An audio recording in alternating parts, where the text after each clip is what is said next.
"You're a pathetic, stupid old man." The words sliced through the dinner table like glass.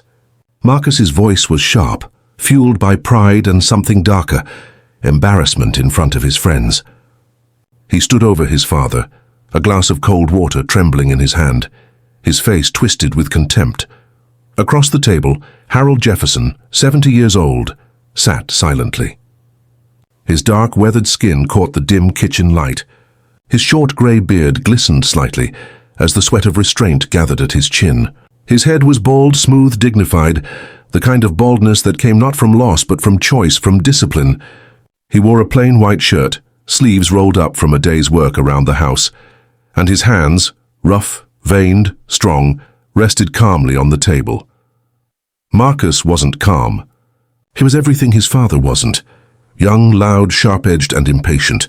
His cocoa-toned skin reflected the arrogance of youth. He stood tall in designer sneakers and a half-buttoned shirt, the kind he thought made him look successful. His friends sat around the table, watching, half laughing, half awkward, too afraid to stop him. "You think sitting here quiet makes you some kind of wise man?" Marcus barked. "You're nothing, Dad. You couldn't even keep Mom happy. You lost your job. You live in my house now, and you still act like you're above me." Harold didn't speak. His dark eyes held steady, calm as still water. He had heard this tone before, in the world, in business, even in his own reflection when he was young and foolish. He knew the sound of pride just before it cracked. "Say something," Marcus demanded, slamming the table. His friends snickered, trying to hide their discomfort. One of them, Darnell, whispered, "Yo, bro, chill. It's your pops, man." But Marcus was too far gone. Nah, he needs to hear it. "He's been acting like some big man all his life, but look at him now, living off me." Harold blinked slowly, like a man watching a storm he already predicted. His voice when it came was soft, so soft that even the laughter faded. "You done, son?" he asked. Marcus scoffed. "Done? You wish." Then, without warning, the glass in his hand tilted forward. Cold water splashed across Harold's face, soaking his shirt, dripping from his beard onto the table. The room froze. The sound of ice clinking in the empty glass was the only thing that dared to move. "Now you look like what you are," Marcus sneered, throwing the glass into the sink. "The fool."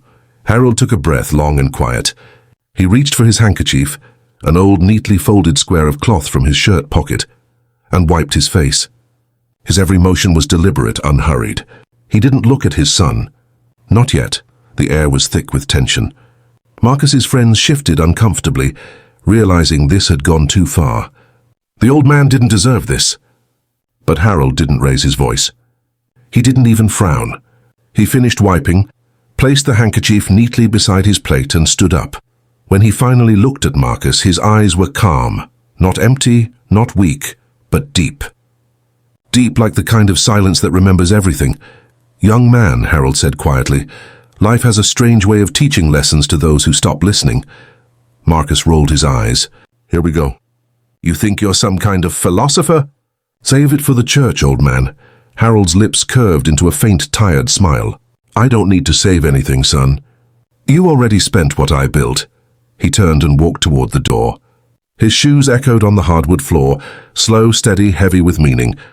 The door closed gently behind him, leaving the house in stunned silence. Marcus scoffed again, forcing a laugh. "Y'all see that? He can't even stand up for himself." But his voice wavered. Darnell didn't laugh this time.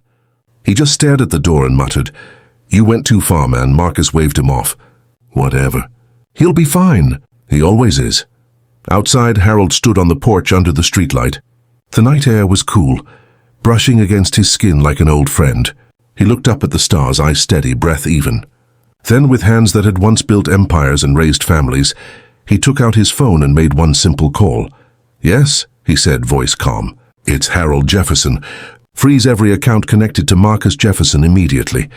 The voice on the other end was firm and respectful. "Of course, Mr. Jefferson. Effective when, sir?" Harold's lips barely moved. "Now." He ended the call, slipped the phone back into his pocket and exhaled slowly. The faint hum of the city in the distance blended with the sound of his heartbeat. Calm, steady, certain. Inside, laughter returned briefly. But soon that laughter would meet the sound of silence. The kind of silence that comes when every card, every account, every privilege tied to your name suddenly stops working. Harold looked through the window. At his son bragging in his chair, surrounded by people who would vanish the moment the money did. He didn't hate him. No, Harold pitied him. He turned away, his face calm but his eyes shadowed by sadness. He had raised a boy who never learned that wealth without respect was nothing more than borrowed power. And as the old man walked into the night, the lights of the house seemed colder than ever. The glass of water had dried on his skin, but the sting of betrayal stayed, not as pain but as fuel. Tomorrow the world would remind Marcus who truly held the foundation he was standing on. The next morning the air felt strange in the house. Not heavy, not loud, just different. Marcus woke up late, sunlight spilling through the blinds onto the polished floor. The faint buzz of his phone greeted him. Notifications, messages, reminders. His friends had stayed over the night before, crashed on couches and floors after the chaotic dinner. He rubbed his eyes, grinning lazily. "Man, last night was wild," Darnell groaned from the sofa. "Yeah, wild and stupid, bro." "You went too far on your pops," Marcus chuckled, stretching his arms. "He'll be fine. He always acts soft like that, but he'll get over it." Darnell sat up, frowning. "Nah, bro. You don't throw water in your father's face like that. You don't cross that line." Marcus smirked. "What line?" "The man's been living under my roof for months, acting like I'm still some little boy. I pay the bills. I own this house. He should show me respect," but even as he said it, something inside him felt hollow. He tried to shake it off. He grabbed his phone to check his messages. He frowned. His banking app had logged him out. "Huh," he muttered. "Weird." He tried again. Wrong password. Then again. A pop-up appeared. "Account temporarily frozen. Contact your bank." He stared. "What the hell? Everything all right?" Darnell asked, noticing his tone. "Yeah, just some bank issue. Probably an error." Marcus shrugged. He got up, walked to the kitchen and poured himself coffee. But when he opened the fridge, he froze again. The power light wasn't on. Neither was the clock on the oven. "Power out?" Darnell asked. Marcus shook his head. "No, it's not that. My bills autopay." He grabbed his phone again, scrolling through his notifications. Nothing. Then his face went pale. Autopay failed. Repeated 3 times across his screen. His throat tightened. "Nah, this can't be right." He called the bank. The line rang. Then, after a click, a familiar voice answered. "Jefferson Holdings, this is Sharon speaking. How may I assist you?" "Yeah, hey, it's Marcus Jefferson. I think there's been some mistake with my accounts." "They're frozen for some reason." There was a pause. Sharon's tone shifted slightly, polite but cautious. "One moment, Mr. Jefferson," he waited. The silence felt longer than it should have. "Mr. Jefferson," Sharon finally said, "your accounts were temporarily locked under authorization from the primary account holder." Marcus blinked. "Primary what?" "I'm the account holder." "No, sir," she said gently. "The system shows your father, Mr. Harold Jefferson, as the founder and principal owner of the Jefferson Trust. You're listed under his subsidiary accounts." Marcus's voice cracked. "That's impossible. He gave me full control." "Not legally, sir," Sharon replied softly. "The accounts were never transferred. He still maintains ownership rights." The phone slipped slightly from Marcus's hand. His face drained of color. Darnell frowned. "Yo, what's going on?" Marcus didn't answer. He hung up and called another number. His credit card company. Same response. Every single card tied to his father's trust. He stumbled back into his chair, heart pounding. It's all in his name." Darnell's voice was low. "Bro, you didn't know." Marcus shook his head, his jaw trembling. He said the company was mine. The house. Everything." Darnell exhaled. "Maybe it was. But it sounds like he just let you think that." Marcus felt his chest tighten. He remembered last night, his father's calm eyes, the way he wiped the water off his face without anger. That quiet smile. That single sentence. Life has a strange way of teaching lessons to those who stop listening. He pushed himself up. "I gotta find him." But before he could grab his keys, the doorbell rang. He opened it. 2 delivery men stood outside. One held a clipboard. "Delivery for Mr. Harold Jefferson." Marcus blinked. "What? He doesn't live here anymore." The man looked at the paper. "According to the file, this property belongs to Mr. Harold Jefferson. Ownership reconfirmed this morning." Marcus's stomach dropped. "That's not possible." "Sorry, sir, we just work here. They left a thick envelope behind. Marcus tore it open. Inside, legal documents and stamped signed. The deed to the house had reverted to his father's trust. The bank had approved the reversion after verifying Harold's ownership. Marcus's knees weakened. He sat on the floor, staring blankly at the papers. His friends were quiet now, watching him unravel. Darnell whispered, "Bro, I told you not to disrespect him." Marcus didn't respond. His hands trembled as he picked up the phone and called his father. It rang once, twice, then voicemail. His father's calm voice came through, "This is Harold Jefferson. Leave a message if you have something meaningful to say." Marcus swallowed hard. His throat burned. "Dad, I messed up. I didn't mean what I said. I was angry, okay? Please call me back, please." He ended the call and sat in silence, staring at the kitchen table where it all began. Hours passed. Evening came. The lights flickered once, then went out completely. The generator had shut down. The bills hadn't been paid. His world, every piece of comfort he thought he controlled, was slipping away. Outside, a car pulled up. Marcus rushed to the window, hoping it was his father. But it wasn't. It was the property manager handing out notices to tenants. Marcus stepped outside. "Hey man, what's going on?" The manager looked up. "Mr. Jefferson." "Yeah?" The man checked his clipboard. "You'll need to vacate this property in 72 hours. The new owner is reclaiming it." Marcus's chest tightened again. "The new owner?" The manager looked him straight in the eye. "Mr. Harold Jefferson."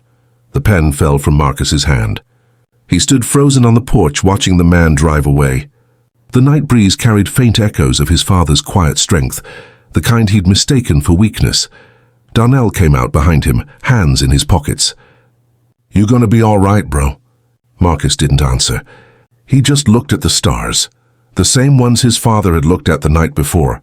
"I thought I knew everything," he whispered. "Turns out, I was just living in his shadow." And somewhere across the city, Harold Jefferson sat in his modest office, the same calm expression on his face. The world outside was quiet. He placed his phone on the table, saw the missed call from his son and sighed. He didn't smile. He didn't celebrate. He just whispered, "Maybe now you'll understand, son." Then he turned off the light. The night had grown heavy with regret. Rain tapped softly against the windows as Marcus sat alone on the couch that wasn't really his anymore. The living room, once vibrant with laughter and noise, now echoed with emptiness. Every tick of the wall clock felt like a judgment, slow, sharp, deliberate. His phone lay on the table, silent. No calls, no messages. Not from his father. Not from the bank. Not from anyone. He rubbed his face with trembling hands. The sting from the previous night's anger still burned in his memory. The sound of his own voice yelling. The sight of his father's calm eyes. The moment the water splashed across that weathered, patient face. He could still see the droplets gliding down Harold's cheek, catching the kitchen light. And how instead of anger, there had only been silence. That silence haunted Marcus now more than any shouting match ever could. Darnell had left earlier, uncomfortable with the tension that hung in the air. "You need to fix this, bro," he'd said quietly before leaving. "Before you lose more than money."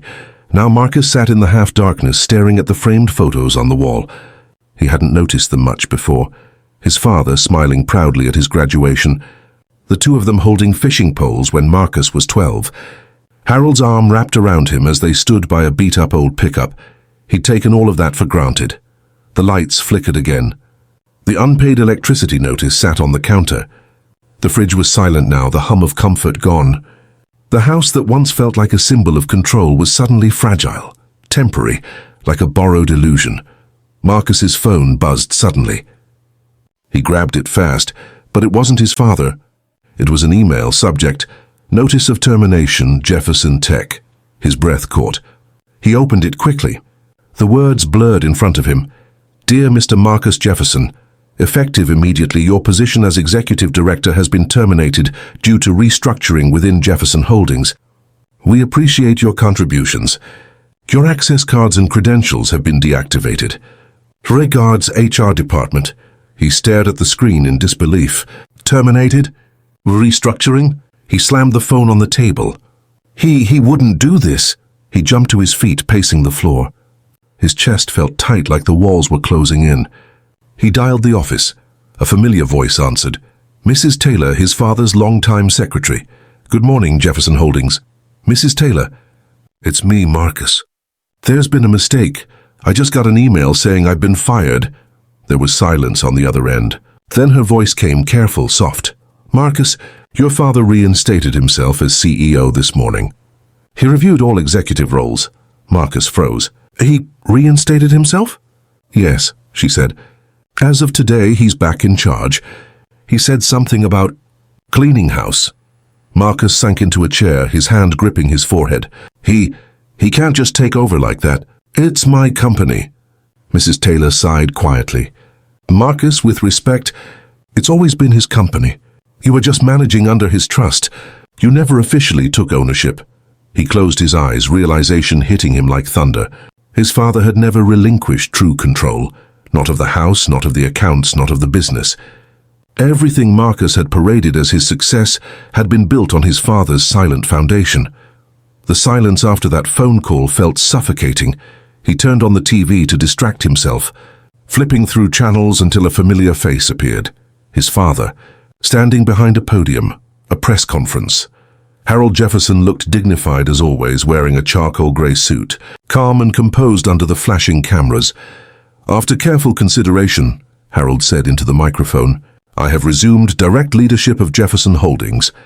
My son, Marcus Jefferson, will be taking a personal leave of absence effective immediately. This is a private family matter, and I ask that the public respects our boundaries. The reporters shouted questions. Is it true your son misused company funds? Was there a family dispute? Will Marcus face legal action? Harold's voice remained firm but even. My son is not my enemy, but sometimes lessons come not through words but through silence and consequence. That's all I'll say. The cameras flashed. The crowd buzzed. Marcus watched, heart pounding, anger and shame twisting together. He's humiliating me, he whispered. On national TV. He wanted to scream. To throw something. To call and demand an explanation. But deep down, under the layers of pride and frustration, he knew it wasn't humiliation. It was exposure. His father wasn't ruining him. He was revealing him. He had built his reputation on arrogance, power and control, none of which truly belonged to him. Now, stripped of those things, he felt small. That night, the house felt colder than ever.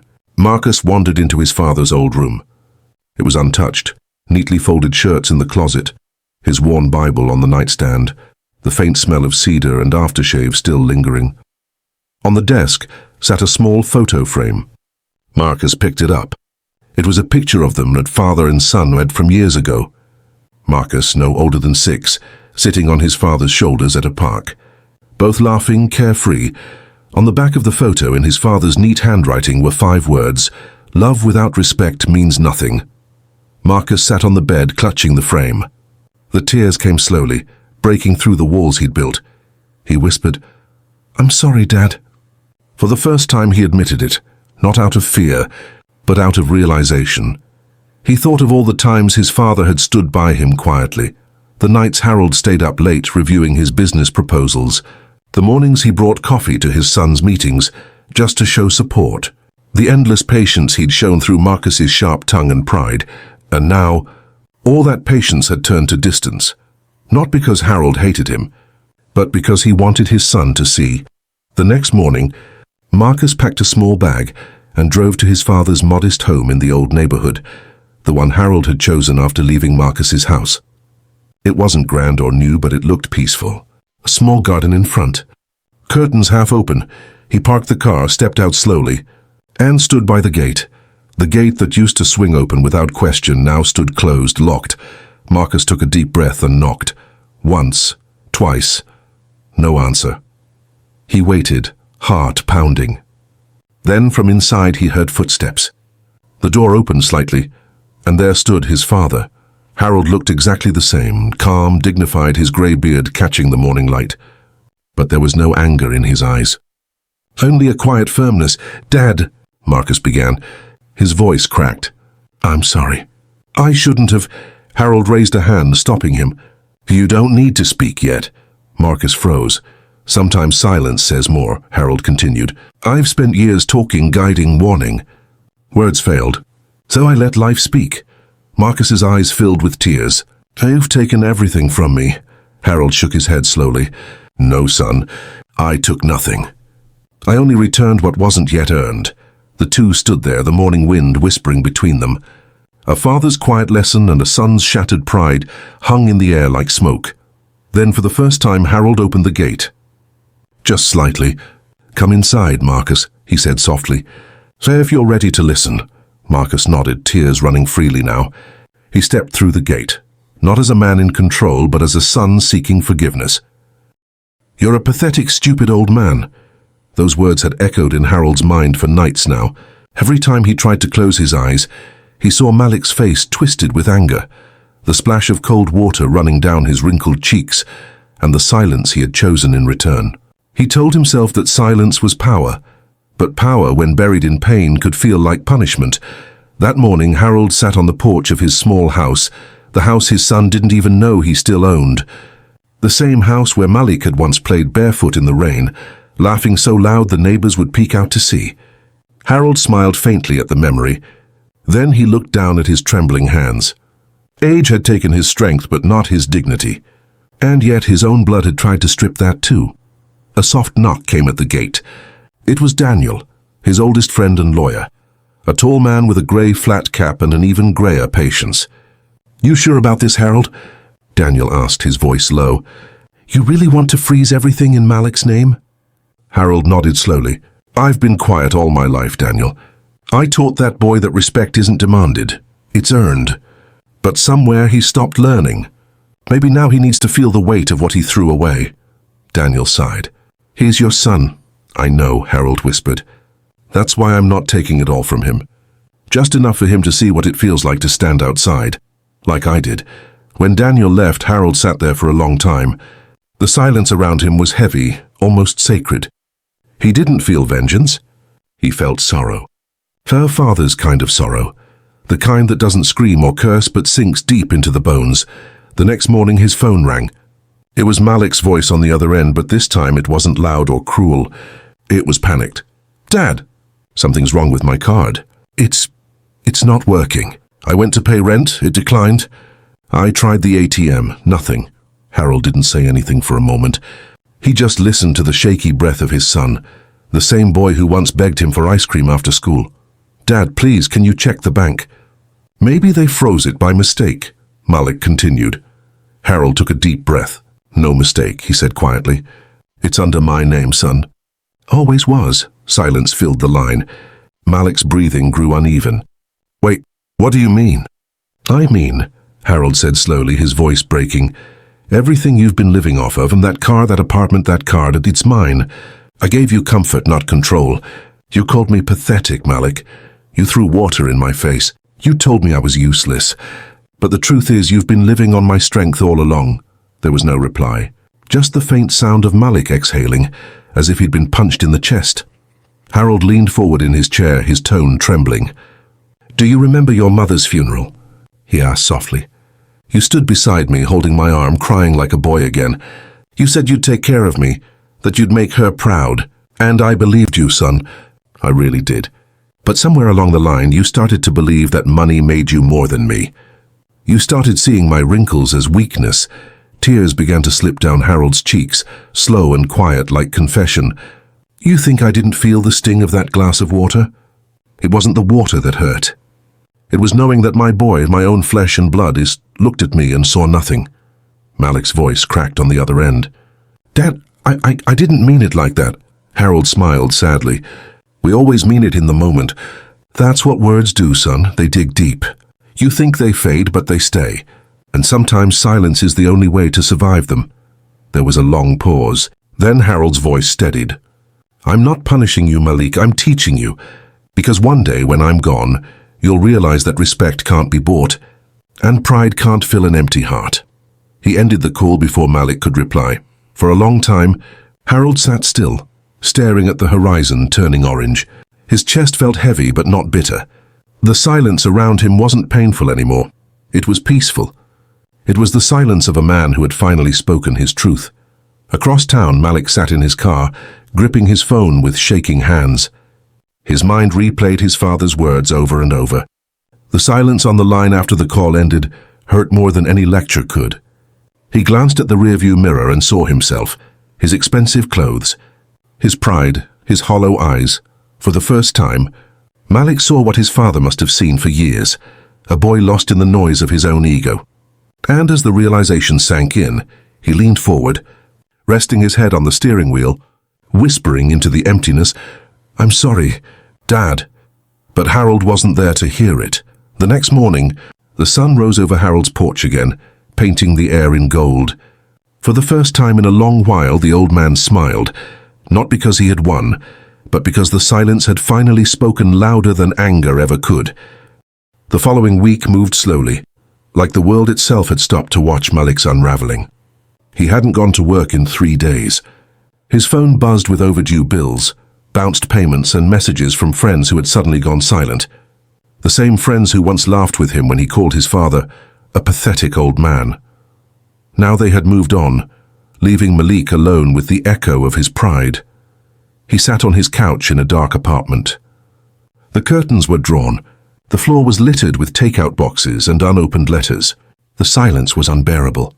He stared at his reflection in the blank TV screen, the tired eyes, the guilt heavy in his chest. For the first time he felt small. Not because of what he'd lost, but because of who he had become. That night he scrolled through old photos on his phone, pictures of him and Harold at the park, fishing by the lake, laughing with his mum. Back then, Harold's beard was darker, his shoulders broader, his voice full of patience. Malik remembered one photo clearly, his 8th birthday. His father had saved for months to buy him a small bike. Malik had ridden it all afternoon, shouting, "I'll never forget this, Dad." He laughed bitterly now, staring at that same photo. You did forget, Malik. You forgot everything that mattered. At midnight, Malik finally broke.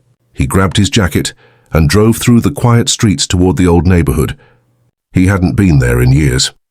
As he turned the corner, he saw the soft glow of the porch light, Harold's house. The man's silhouette sat still in the chair, the same one he'd always used. Malik stopped the car and just sat there, hands gripping the wheel, heart pounding. He didn't know what to say, or if he even had the right to speak. For a long time he just watched, his father's calm presence under the dim light. Finally he stepped out. Gravel crunched beneath his shoes. Harold didn't move. He had already heard the engine, already known his son would come. Malik's voice cracked as he spoke. "Dad." The old man didn't turn.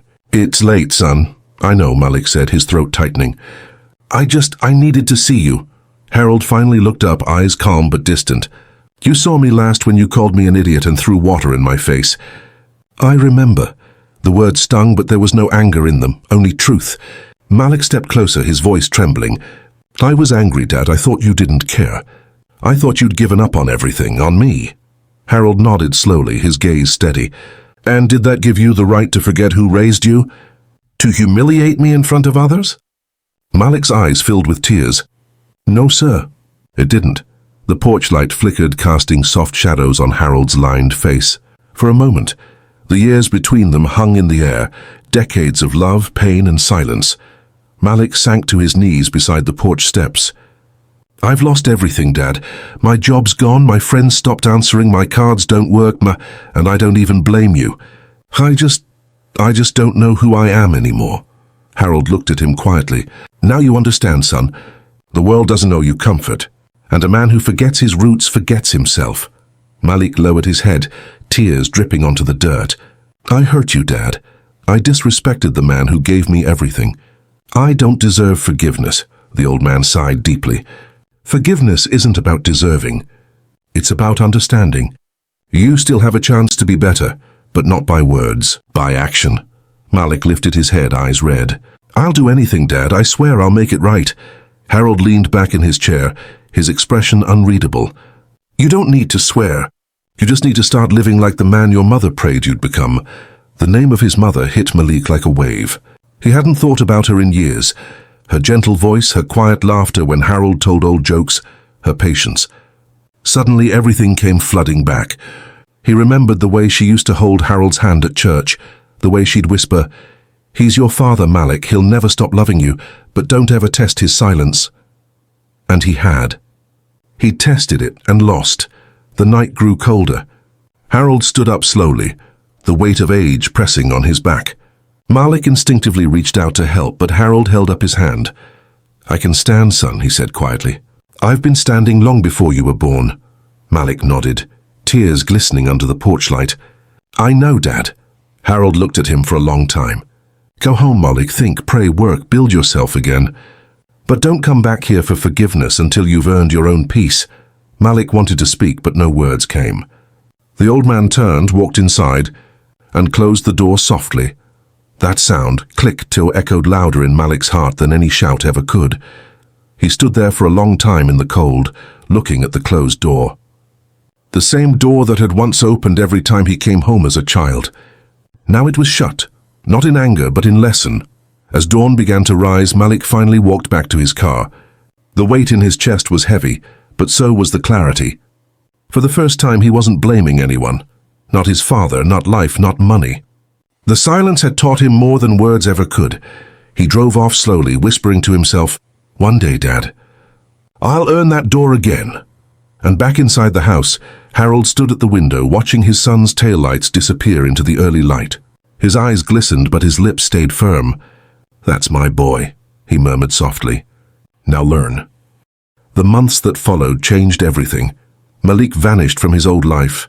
No more late nights, no more bragging, no more pretending he was someone important. The arrogance that once filled his every word had drained away, leaving quiet, heavy stillness.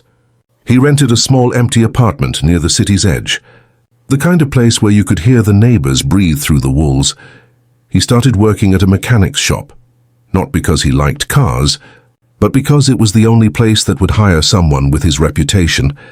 Every day he arrived early, stayed late, and barely spoke. His hands, once soft and lazy, were now cut, scarred, and strong. He learned to listen to customers, to silence, to the sound of his own breathing. At night, he'd sit by the window, watching buses pass under the dim yellow streetlight, and think of his father's face, that quiet dignity, that unshakable calm even when humiliated. He began to understand something he'd never grasped before. Strength isn't loud.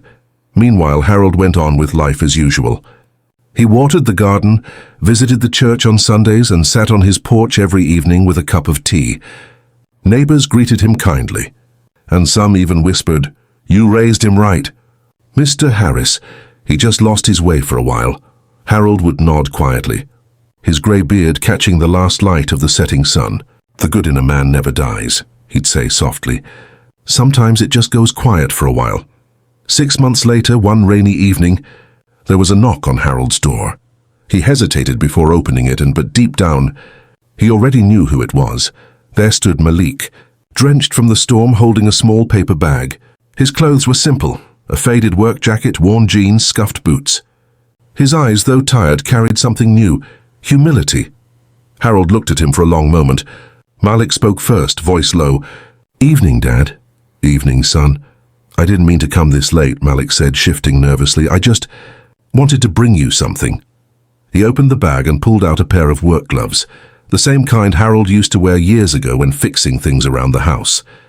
The leather was rough but sturdy. "I got these for you," Malik said softly. "Figured the old pair's worn out by now." Harold's eyes flicked down to the gloves, then back up to his son. "They're good," he said after a pause. "Thank you." Malik nodded, but his eyes watered. "Dad, I'm sorry for all of it. The yelling, the disrespect, the way I made you feel. You didn't deserve that." Harold didn't answer right away. He stepped aside, motioning toward the living room. Malik hesitated, then walked in, his heart pounding. The house smelled the same. Old wood, faint coffee, and the lavender from his mother's curtains that Harold never took down. They sat quietly. Rain hit the roof in steady rhythm. Malik looked around, swallowing hard. "It feels smaller," he said. "Or maybe I just feel smaller." Harold finally spoke, voice steady. "No, son. You're just finally seeing the truth without pride in the way." Malik nodded slowly, eyes glistening. "I was so blind, Dad. I thought I knew better. I thought money made me stronger, that youth made me smarter. But I didn't see what I was losing." Harold leaned back, his calm never breaking. "Sometimes life teaches harder than fathers can. You learn the lesson the only way it sticks, through loss." The words hit Malik deep. He bowed his head, tears rolling silently. "I've been working, Dad. Hard. trying to make something of myself again. I don't care about being rich anymore. I just want to be someone you can respect again." Harold's eyes softened, though he stayed composed. "Respect isn't a gift, Malik. It's earned, the same way you're earning it now." For a while, they just sat there, father and son, two men joined by blood and silence, letting time do what words could not. Then Malik whispered, "I was scared you'd never forgive me." Harold looked out the window. "Forgiveness isn't about forgetting what happened. It's about not letting it control you anymore." Malik lifted his eyes. "So, you forgive me?" Harold turned to him, that same calm strength in his eyes. "I already did, son. The night you left. I just needed you to learn why it mattered." Malik covered his face with his hands and broke down completely. Years of guilt poured out in quiet sobs. Harold didn't reach out immediately. He let his son cry, let the pain release. Then gently, he placed a weathered hand on Malik's shoulder. "Stand up," he said quietly. "You're my son. You don't belong on your knees anymore." Malik rose slowly, still trembling. "You've fallen," Harold continued. "So now it's time to walk again." Malik nodded, breathing shakily. "Yes, sir." Harold looked at him with pride that he didn't bother hiding anymore. "You remind me of myself when I was young, too stubborn to listen, too proud to see. But I learned, and now you have too." The rain eased outside. A soft glow from the porch light spread across the room. Harold walked to the kitchen, poured 2 cups of tea and handed one to Malik. The young man stared at it for a moment, then smiled faintly. "You always make it the same way." "Some things don't need changing," Harold said with a small grin. They sat together, sipping quietly, watching the rain fade into mist. The silence between them wasn't heavy anymore. It was warm, familiar, the kind that says everything without words. After a long pause, Malik spoke. "Dad, I want to come back home. Not to take anything, just to be near you. Maybe help out around here. Fix the garden again." "I miss that." Harold studied him, then nodded. "We'll see, son. I believe in second chances, but only when a man proves he's earned it." Malik smiled through the tears. "Then I'll prove it. Every day," the old man nodded slowly. "That's all I ever wanted." Outside, the clouds parted. A ray of sunlight broke through, catching Harold's silver beard, giving it a soft glow. For the first time in years, both men felt peace. Not because the past was forgotten, but because it had finally taught them both what mattered. Malik looked at his father, really looked, and saw not just age, but strength. The kind of strength that doesn't shout, doesn't strike, doesn't boast. The kind that simply endures. And Harold saw in his son not failure, but growth. A man finally beginning to understand the value of silence, humility, and dignity. As evening came, Harold stood and said, "It's getting late. You should get some rest." Malik rose too, hesitating at the door. "Thank you, Dad, for not giving up on me." Harold's voice was soft but sure. "A father never stops hoping, son. He just learns when to let life do the teaching." Malik smiled, the real kind, not the arrogant grin of his past, and stepped into the night. The door closed gently behind him. But this time it didn't sound like an ending. It sounded like a beginning.